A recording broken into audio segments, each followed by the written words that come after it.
السلام علیکم، آپ دیکھ رہے ہیں ویژن پوائنٹ اور میں ہوں سارا خان۔ ناظرین، عالمی سیاست کی اگر سب سے بڑی خبر، سب سے ڈرامیٹک ڈیولپمنٹ آپ کے سامنے رکھوں تو امریکن پریزیڈنشل الیکشنز کے اندر ایک بہت بڑا اپسیٹ دیکھنے میں آیا۔ پولز کچھ اور بتا رہے تھے اور امریکی صدارتی انتخابات جو ہیں وہ ڈونلڈ ٹرمپ جو ہیں اس کی بازی مار گئے۔ پاکستان کے اندر خوشیاں جو ہیں وہ ایسے منائی جا رہی ہیں جیسے یہ میاں چنو کا الیکشن ہو جس پہ مٹھائیاں بانٹی جا رہی ہیں، مبارکبادیں دی جا رہی ہیں۔ آخر پاکستانیوں کو اور خاص طور پر ایک طبقے کو، ایک سیاسی جماعت سے وابستہ لوگوں کو ایسی کون سی امیدیں ہیں؟ کیا وہ امیدیں جو ہیں ان کی پوری ہونے جا رہی ہیں؟ اور پاکستانی سیاسی منظر نامے کے اوپر امریکن پریزیڈنشل الیکشن کے کیا امپیکٹ ہوگے؟ پھر اس کے علاوہ ہم دیکھتے ہیں کہ ایک ویو آف لیجسلیشنس، دھماکے دار دبنگ قسم کی جو ہے دھڑا دھڑ لیجسلیشنس ہو رہی ہیں، بلز پاس ہو رہے ہیں۔ اور اس کے علاوہ ہم نے دیکھا کہ ہمارے انٹرنل سیکیورٹی سچویشن ہماری جو ہے وہ بھی بڑی ہمیں لگتا ہے کہ ڈسٹرب ہے۔ اس کے اکارڈنگلی بھی چیزوں کو جو ہے وہ ایک ریسیٹ کی طرف لایا جا رہا ہے۔ تو یہ ان تمام چیزوں کے کیا محرکات ہیں، ان کو ہمیں کیسے دیکھنا چاہیے، کس پرزم سے دیکھنا چاہیے؟ ان تمام چیزوں کے اوپر گفتگو کرنے کے لیے میرے ساتھ صحافت کی دنیا کا ایک بہت بڑا نام موجود ہے۔ جناب میرے ساتھ موجود ہیں محسن بیگ صاحب، سینئر صحافی اور تجزیہ نگار۔ سر، آپ کے وقت کا بہت بہت شکریہ۔ It's an honour for us to be here. تو سب سے پہلے اگر گفتگو کا آغاز ہم امریکی صدارتی انتخابات سے کریں، پاکستان میں کیوں اتنی خوشیاں منائی جا رہی ہیں؟ سوشل میڈیا کے اوپر ایک خاص طبقہ جو ہے وہ یہ سمجھ رہا ہے کہ شاید ان کا نجات دہندہ یہاں پر جو ہے آفس میں آ گیا۔ بہت شکریہ جی۔ میں یہ سمجھتا ہوں کہ پاکستانی جو خاص طبقہ ہے اگر وہ خوشیاں منا رہا ہے تو آئی ڈونٹ نو ان کی انڈرسٹینڈنگ کیا ہے، لیکن انٹرنیشنل لیول پہ کوئی بھی کنٹری، کسی بھی ملک کا کوئی پریزیڈنٹ وہ کسی دوسرے ملک کی انٹرنل پالیٹکس یا اس کی جو عدالتی معاملات ہیں اس پہ انفلوئنس نہیں کر سکتا۔ اگر کرنا ہوتا تو وہ افریدی صاحب، ڈاکٹر افریدی بہت عرصے سے جیل میں ہیں، ریکویسٹ کر سکے۔ ہم نے بہت بار ریکویسٹ کی ڈاکٹر عافیہ صدیقی کے لیے۔ تو خان صاحب کو اگر یہ زوم یا غلط فہمی یا خوش فہمی ہے کہ جی وہ آئے گا اور فون کال ہوگی اور میں باہر آ جاؤں گا، میرا خیال میں یہ ممکن نہیں ہوگا۔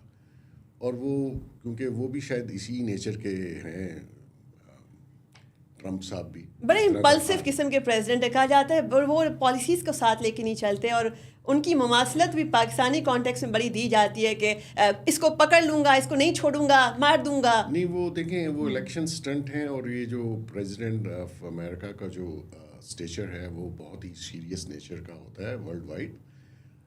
اس قسم کی گفتگو کسی بھی پریزیڈنٹ کو، خاص کر امریکن پریزیڈنٹ کو، یہ گفتگو کرنا اور پھر جو الیکشن کے دوران آپ وعدے یا بڑکیں لگاتے ہیں، وہ جب واپس آپ آفس میں بیٹھتے ہیں تو ریئلٹی ڈفرینٹ ہوتی ہے۔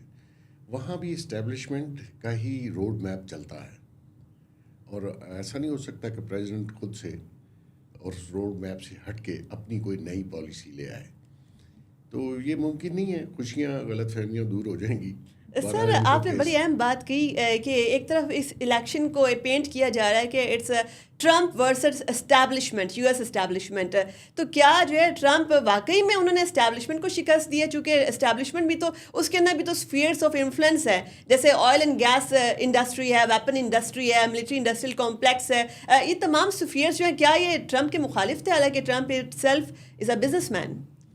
دیکھیے، وہ جو نان سیریس ٹائپ کی گفتگو ہے وہ کاسٹ کر جاتی ہے بعض اوقات آپ کو۔ نیچرلی ان کو ایک سیریس پلیئر چاہیے جو پریزیڈنشل چیئر پہ بیٹھے اور پوری دنیا کو جو ہینڈل ہے یا پالیسی ہے ان کی مختلف کنٹریز میں، اس کو کنٹینیوشن دینا ہوتی ہے۔ ٹرمپ صاحب اگر جو بھی انہوں نے الیکشن کے کمپین کے دوران کہا، میرا نہیں خیال جب وہ اوتھ لے لیں گے اور بریفنگ لے لیں گے تو اس بریفنگ سے ان کا باہر جانا مشکل ہوگا۔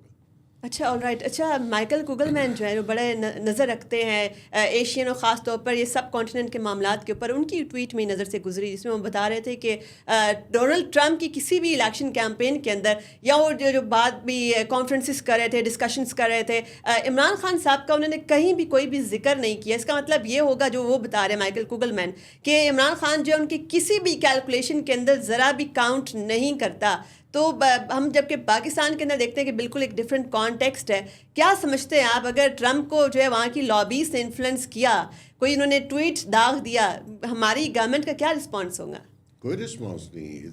میرے خیال میں اس کو as a president of America ایک ایسے ڈومیسٹک مسئلے پہ کوئی ٹویٹ ڈالنا بھی نہیں چاہیے، اور اس کا اگر وہ ڈال بھی دے تو اس کا امپیکٹ پاکستان کی عدالتوں یا اس کے اوپر نہیں ہوگا، گورنمنٹ کے اوپر. وہ ایک کرمنل چارجز فیس کر رہا ہے کورٹ کے اندر. اس کو جو بھی ریلیف ملنا ہے وہ کورٹ سے ملنا ہے عمران خان کو، وہ کسی ٹویٹ سے یا فون کال سے نہیں ملے گا. اچھا، آپ نے بڑی اہم بات کہی کہ جو بھی ریلیف دینا ہے وہ پاکستان کے عدالتی نظام نے ہی دینا ہے. ابھی ہم نے یہ دیکھا کہ جیسے کہ بشرا بی بی کی جو ہے وہ رہائی ہوتی ہے، ضمانت کے اوپر وہ رہا ہوتی ہیں، تو بہت سارے طبقے اس کو ایک ڈیل کے طور پر جو ہے وہ دیکھنے کی کوشش کرتے ہیں، اور کہ شاید جو ہے بڑے معاملات بن رہے ہیں، ان کو پروٹوکول بھی دیا جا رہا ہے. اس کے علاوہ خان صاحب کی ایک بڑی پراسرار قسم کی خاموشی ہے. ہمارے جیسے کہ جیل رپورٹرز بتاتے ہیں خان صاحب پہلے بڑی جو ہے وہ گفتگو کرتے تھے اور بہت ہی جارحانہ ان کا سٹائل ہوتا تھا، مگر وہ آج کل بالکل خاموش ہے. ان کی طرف سے کوئی ایسی بڑی سخت بات نہیں سامنے آ رہی. اس خاموشی کے پیچھے کیا ہو سکتا ہے؟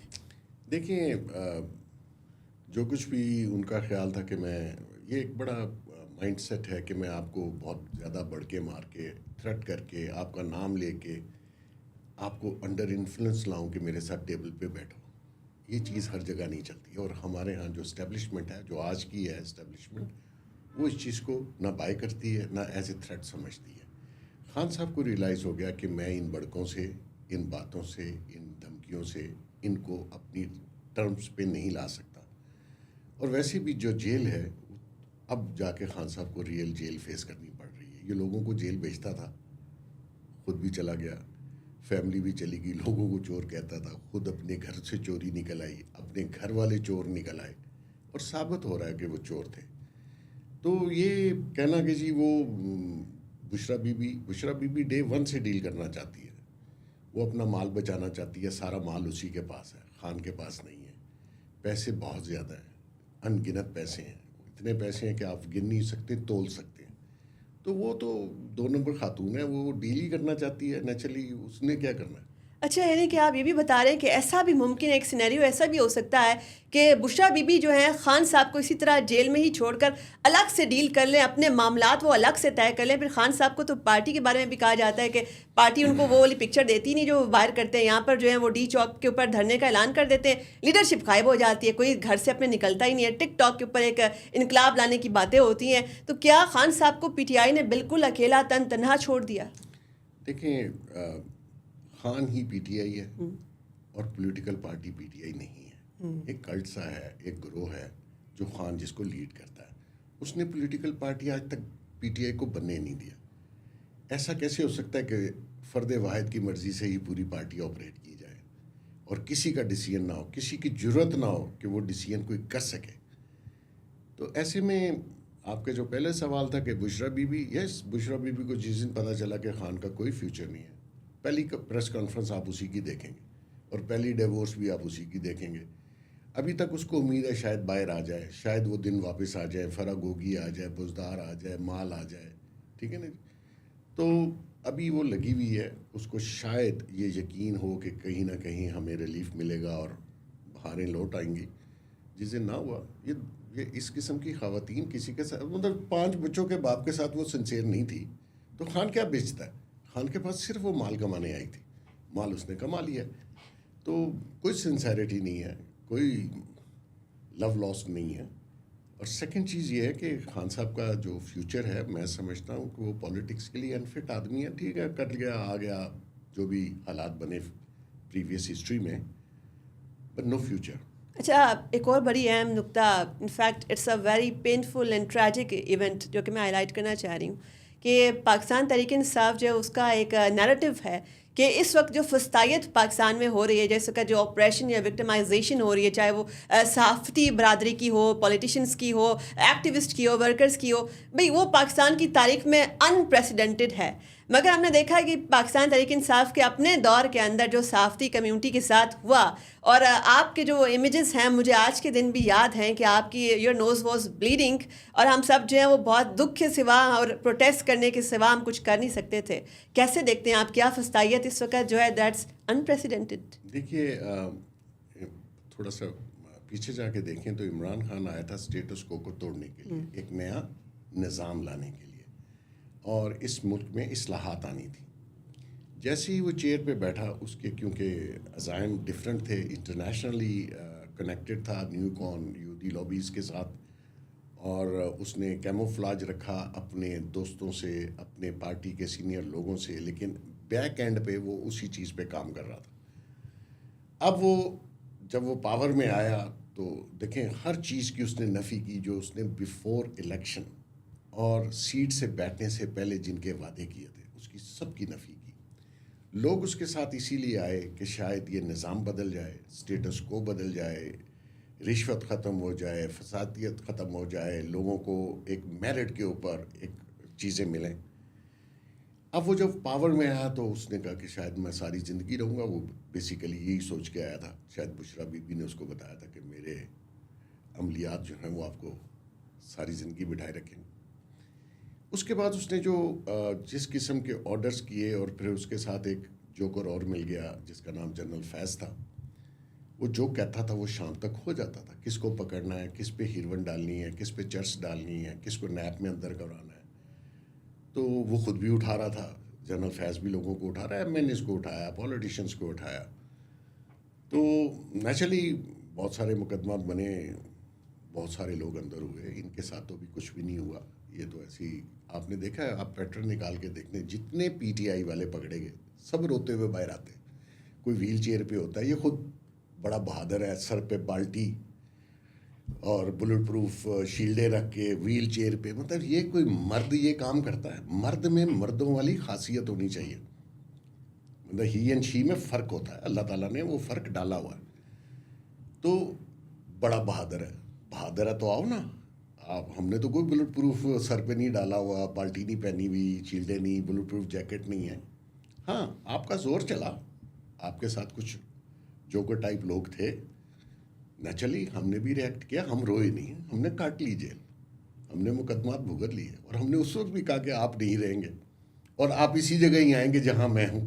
آج دیکھ لیں, میں تو 16 دن رہا یہ پورے 1.25 سال سے, اور یہ آتا نہیں باہر. یہ بھی میں آپ کو بتا دوں. اچھا, رہ گئی بات کہ جی ظلم ہو رہا ہے, وہ حنیف عباسی کو عمر قید دے دی, رانا ثناء اللہ پہ ہیروئن ڈال دی. میرے پہ ڈالنا چاہ رہے تھے, وہ تو شکر ہے جو لوکل پولیس ہے اس نے کہا یہ ہم نہیں ہونے دیں گے. تو بات یہ ہے کہ جو آپ نے خود کیا اور آپ کے سامنے آیا. آپ کو مزے کی بات بتاؤں, جس جج نے لاسٹ میں مجھے دہشت گرد بنا دیا, پرچے کاٹ دیے, اب جس جج صاحب نے میری بیل لی, اس نے ان کو کہا کہ آپ ان کی بیل نہ لیں. اس نے کہا جی میرٹ پہ لوں گا.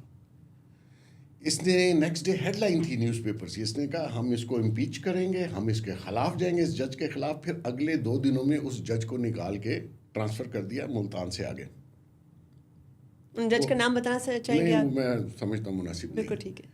وہ واپس آ گئے اسلام آباد میں, ابھی جیل میں ان کا کیس سن رہے. یہ اللہ کا کام ہے, آپ خدا نہیں ہیں. اور میں سب اس کو کہتا تھا انسان بن کے رہو. آپ نے جو وعدے کیے ہیں, یہ ملک بڑا امپورٹنٹ ہے, لوگوں نے آپ پہ اعتبار کیا, آپ نے لوگوں کی امید توڑ دی. اور یہ لوگ پھر کبھی زندگی پھر نواز شریف, زرداری, یہ سب کچھ, یہ تو ٹھیک ہے نا یار, اگر وہ کچھ کرتے بھی ہے تو سامنے ہی ہے نا. اچھا, اس میں ایک اور بڑا اہم نقطہ جنریٹ ہوتا ہے, کیا 9 مئی کے جو ملزمان ہیں ان کا احتساب ویسے ہوا جیسے ہونا چاہیے تھا؟ چونکہ پاکستان کی تاریخ میں یہ بڑا ایک انوکھا واقعہ تھا کہ ایک ملک کے لوگ, ایک ملک کے باسی اپنے دفاعی اداروں کو اور دفاعی تنصیبات اور شہداء کی یادگاروں کے اوپر چڑھ دوڑیں. آئندہ ایکچولی ایسی چیزیں دوبارہ ریپیٹ نہ ہو, کیا اس کے حوالے سے ہم نے جو ہے ان کو مثال بنایا, کیا ویسے ان کا احتساب ہوا؟ بالکل نہیں ہوگا. اس میں گورنمنٹ کی ویکنس ہے, اس میں اسٹیبلشمنٹ کی ویکنس ہے. یہ نہیں کر سکے. وہی لوگ چھپے رہے, وہی لوگ چھپ کے واپس پارلیمنٹ میں الیکشن میں آ گئے, اور 9 مئی وہیں کھڑا ہے. اور جو کہ ایک ریاستی ادارے کے لیے میں سمجھتا ہوں کہ بڑا افسوسناک ہے. ہوتا کیا ہے کہ جو باہر کی دنیا ہے, نیو کون کا ایجنڈا ہے, وہ پاکستان کی اسٹیبلشمنٹ کو ڈیمیج کرنا ہے, نیوٹرلائز کرنا ہے. یہ لاسٹ لائن آف ڈیفنس ہے ہمارے پاکستان کی. انہوں نے غلطیاں بہت کی ہیں, ان کے ہاں بھی بہت سے مسائل ہیں ڈیفنس میں بھی, بہت سارے لوگ کرپشن بھی کرتے ہیں, بڑے بڑے لوگ, لیکن یہ لاسٹ لائن آف ڈیفنس ہے. اس کو ڈیمیج پاکستان میں ہو تو ہمارا ملک افورڈ نہیں کرتا, بسائڈ آل رانگس. لیکن یہ ایجنڈا تھا کہ اس ملک کی فوج کو ڈیمیج کیا جائے, پبلک میں ڈسکریڈٹ کیا جائے. جس میں فوج نے بھی خود بہت حصہ ڈالا ڈسکریڈٹ ہونے میں. تو مقصد یہ تھا کہ یہ اس دن آپ کو پتا ہے 9 مئی کامیاب تھا. اچھا 9 مئی کے اگر فلی کامیاب بھی ہو جاتا فلی کامیاب میں اچیو کیا کرنا چاہ رہے تھے؟ میں آپ کو بتا دیتا ہوں. دیکھیں دنیا میں جتنے اسلامک کنٹریز ہیں کچھ تو فائنینشلی بڑے اسٹرانگ ہیں لیکن ان کی فوج نہیں ہے. وہ فوج ان کے پاس ہے نہیں, وہ لڑ نہیں سکتے. جن کی فوج اسٹرانگ ہے ان میں 3-4 کنٹری بچے ہیں. عراق صدام حسین گیا, لیبیا قذافی گیا, یمن کو انہوں نے ڈیوائڈ کر دیا, ٹھیک ہے جی. باقی سعودی عرب, یہ اردن اور یہ کنٹری, ان بیچاروں نے کیا لڑنا ہے. رہ گیا پاکستان. اسرائیل 1948 میں پہلی اسپیچ جو اس کے پرائم منسٹر نے کی وہ پاکستان کے خلاف کی. اس نے کہا عربوں سے کوئی خطرہ نہیں, یہ پاکستان, حالانکہ اس وقت ہم نیوکلیر اسٹیٹ نہیں تھے اور ہمیں بھی آزاد ہوئے صرف 1 سال ہوا تھا. تو ایجنڈا یہی ہے کہ ہمارے فائنینشیل اتنے ویک کر دیے جائیں, جو عمران خان کے دور میں آپ نے دیکھ لیا بڑے بائی ڈیزائن.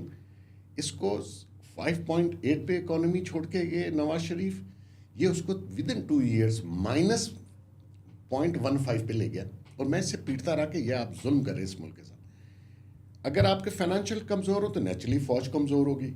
اب وہ نہیں ہوا تو انہوں نے ڈائریکٹ اٹیک, اور اس نے پورا 8-9 ماہ اگر آپ چیک کر لیں عمران خان بیفور 9 مئی یہ کالج, اسکول, یونیورسٹیز میں جا رہا تھا اور یہ فوج کے خلاف بھڑکا رہا تھا لوگوں کو, اور وہ ایک ایسا نیریٹو بلڈ کر رہا تھا اس فوج کے خلاف.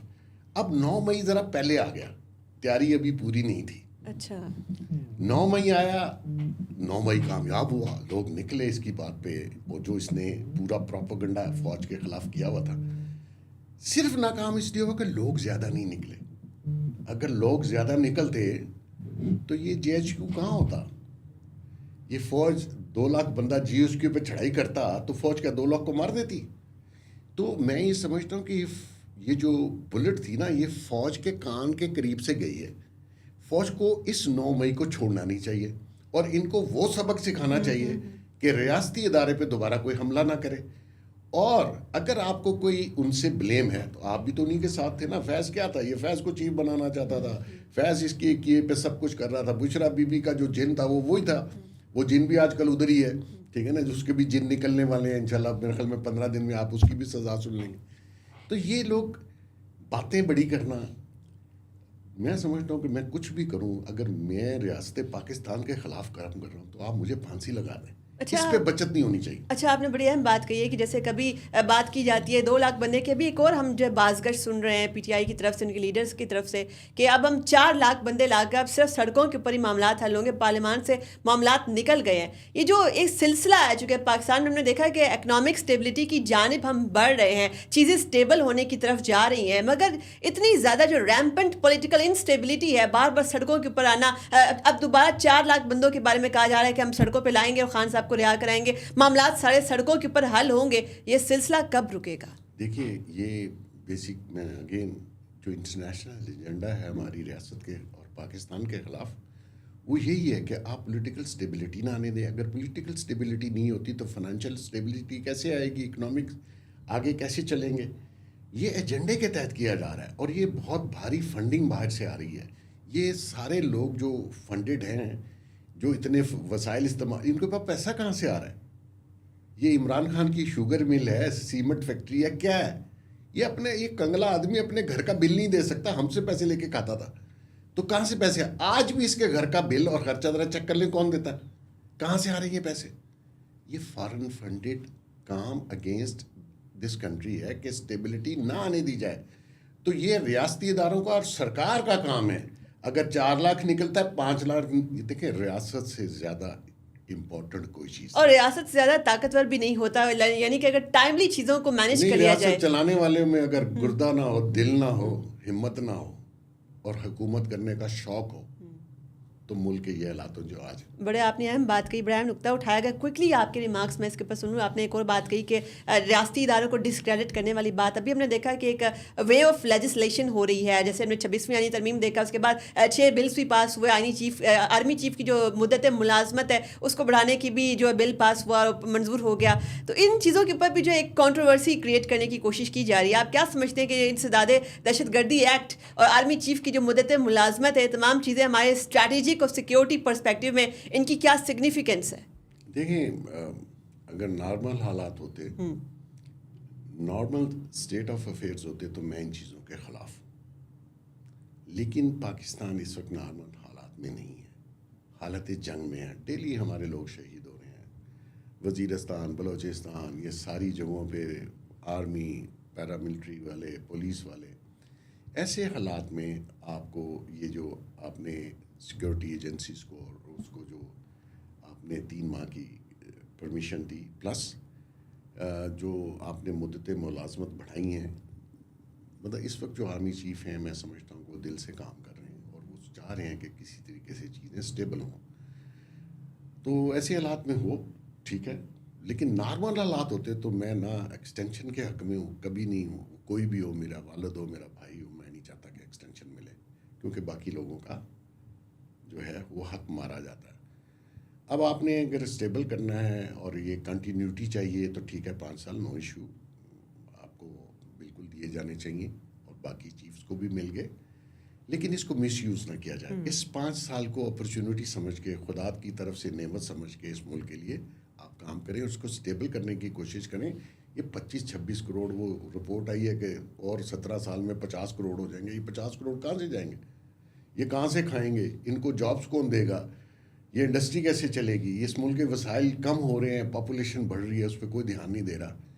تو مقصد یہ ہے کہ اگر آپ کو یہ اپرچونٹی اللہ نے دے دی ہے اور مل گئے ہیں 5 سال، 1-2 سال اور لے لیں یار، اس کے لیے کام کریں، خالی اپنے لیے نہ کریں. آپ نے بڑے خوبصورتی سے اس بات کو، جو ہمارا آج کا سیشن ہے، اس کو اینڈ کیا کہ اگر آپ کو لیجسلیشن بھی کرنی ہے، بلز پاس کرنے ہیں، اپنے ٹینیورز بھی بڑھانے ہیں، تو اس کو صرف ملک کی خدمت کے لیے صرف کیا جائے. آپ کے وقت کا بہت بہت شکریہ. جیسے کہ ہم نے دیکھا کہ غیر معمولی حالات میں اقوام غیر معمولی فیصلے کرتی ہیں. اس وقت جو پاکستان ہے وہ مسلسل حالت جنگ میں ہے. ہم نے دیکھا کہ ہم نے دہشت گردی کے خلاف جو جنگ ہے اس میں اتنی بے جا قربانیاں دی ہیں. ہمارے شہداء جو ہیں انہوں نے اتنی زیادہ اپنے جان کی نذرانے پیش کیے، مگر اس کے باوجود ہمارے جو انٹرنل سیکیورٹی سچویشن ہے، اس کے علاوہ جو پولیٹیکل انسٹیبلٹی کی ایک لہر ہے، وہ ہمیں جو ہے وہ اسٹیبل نہیں ہونے دے رہی. تو پالیسیز کا تسلسل اور استحکام لانا جو ہے وہ پاکستان کا اس وقت سب سے بڑا چیلنج ہے. اور کوئی بھی لیجسلیشن جو ہے اگر اس زمن میں ہوتی ہے، پاکستان کو اس ٹریجیکٹری کی طرف ڈالنے کے لیے ہوتی ہے، تو اس کو جو ہے ملک کی خدمت کے لیے صرف کرنا چاہیے.